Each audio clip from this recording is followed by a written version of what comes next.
Okay નમસ્કાર ખેડૂત મિત્રો. તો આજે અમારી એલબીઆર માર્કેટિંગ લિમિટેડની એગ્રીકલ્ચર ડિપાર્ટમેન્ટની ટીમ એક પ્રગતિશીલ ખેડૂત શ્રીના ફાર્મ હાઉસ ઉપર પહોંચી છે કે જેમણે આ સ્પેશિયલ કાળેંગાની ખેતી કરી છે અને કાળેંગાના ખેતરની અંદર એમણે જો કે સમૃદ્ધિ ખાતરનો ઉપયોગ કર્યો છે. તો આપણે સરને જ જરા પૂછપરછ કરીશું કે એમણે કાળેંગાની અંદર કેવું બેનિફિટ થયું છે, કેટલી મોટી સાઇઝ બની છે, બરાબર એમને પૂછપરછ કરીશું. સાહેબ, આપનું શુભ નામ શું છે? પટેલ ઈશ્વરભાઈ ગોવાભાઈ, નેનાવા તાલુકો ધાનેરા, બનાસકાંઠા. બરાબર, સરસ, વેરી ગુડ. સરસ, તમારા આ એરિયાની અંદર કાળેંગાનું જો કે વાવેતર થાય છે, ઉનાળુ કાળેંગાનું વાવેતર થાય છે.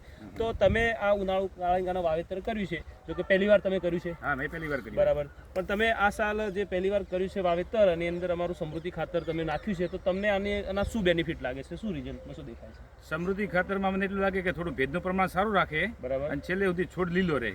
છેલ્લે સુધી છોડ લીલો રહેશે. કેમેરામેને કહેશું આ બાજુ જરા બતાવશે કે છોડ છેલ્લે સુધી છે. આગળ બતાવો. આ પૂરા ખેતરની અંદર લગભગ છોડ એકદમ લીલોતરી છે, લીલોછમ છોડ દેખાઈ રહ્યો છે.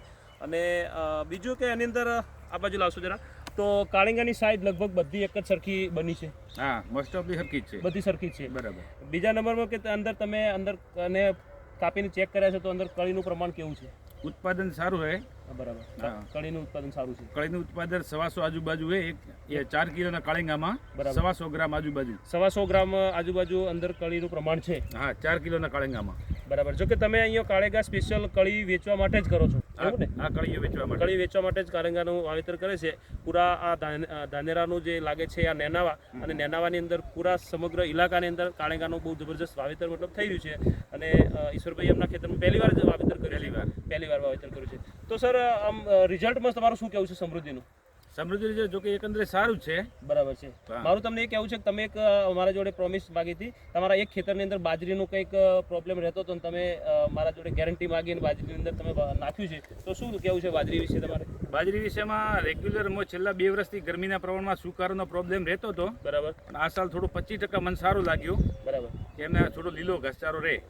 ઘાસચારો લીલો રહે, અને અંદર ડુંડાનો ભરાવદાર કેવા છે, અને શું આ છે? ડોડાનો ભરાવદારી સારો હોય, તેનું ભેજનું પ્રમાણ જમીનમાં રાખે. બરાબર. જો કે તમારું અંદરથી કમ્પ્લીટ સુકાઈ જતી હતી બાજરી, પણ અમે વચ્ચે એના નિરીક્ષણ માટે આવ્યા હતા. એ ટાઈમે લીલોતરી કમ્પ્લીટલી હતી, એટલે સુકાઈ હતી, ને અત્યારે બાજરી લેવાઈ ગઈ છે. હા, લેવાઈ ગઈ. બરાબર. એકંદરે તમારું શું કહેવું છે સમૃદ્ધિ ખાતર વિશે?